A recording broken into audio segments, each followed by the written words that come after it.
Pernah nggak sih kamu kepikiran, apa jadinya kalau gorila dan monyet bisa langsung terhubung ke komputer? Apa yang akan terjadi kalau kita bisa mengendalikan mesin lewat pikiran? Seperti di film-film sci-fi?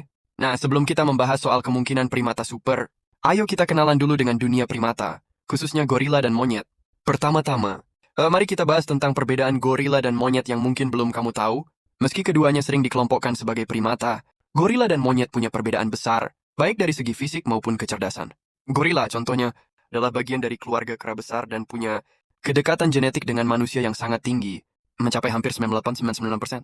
Sedangkan monyet, dengan berbagai spesiesnya yang tersebar di dunia, punya struktur otak yang berbeda dan cenderung lebih kecil.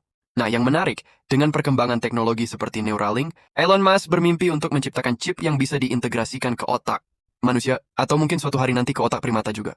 Ya, chip ini bertujuan untuk membantu manusia mengendalikan komputer atau mesin hanya dengan berpikir. Tapi kenapa otak primata seperti gorila dan monyet bisa jadi penting dalam pengembangan teknologi ini? Otak primata terkenal punya struktur yang mirip dengan manusia.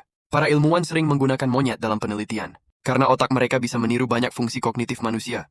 Monyet sering dilatih untuk mengenali pola, memecahkan masalah, dan bahkan menjalankan tugas-tugas sederhana di laboratorium. Bayangkan kalau monyet yang dilatih ini memiliki chip Neuralink. Dengan bantuan chip, bukan nggak mungkin suatu hari mereka bisa berkomunikasi atau menerima instruksi langsung dari komputer.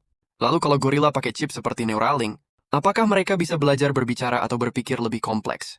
Seperti yang kita tahu, gorila punya kemampuan intelektual yang mengagumkan.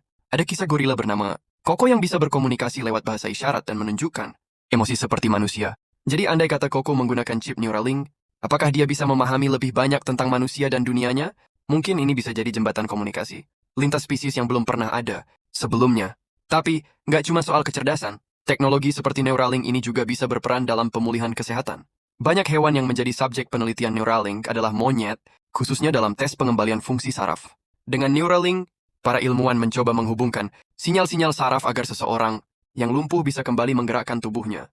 Dan ya, pada tahap percobaan awal, monyet menjadi subjek yang menunjukkan hasil yang cukup menjanjikan.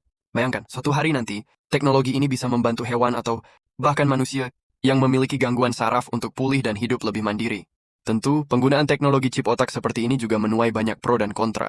Ada kekhawatiran soal privasi, etika, hingga potensi penyalahgunaan. Namun, satu hal yang pasti, penelitian ini membuka banyak pintu bagi manusia untuk lebih memahami otak, baik otak manusia maupun primata lain. Di masa depan, mungkin saja kita melihat gorila atau monyet dengan kemampuan yang lebih canggih.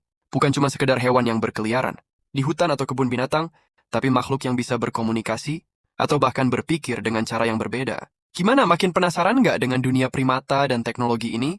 Jangan lupa untuk like dan subscribe channel ini supaya kamu nggak ketinggalan informasi menarik lainnya seputar dunia primata, teknologi, dan kecanggihan otak manusia.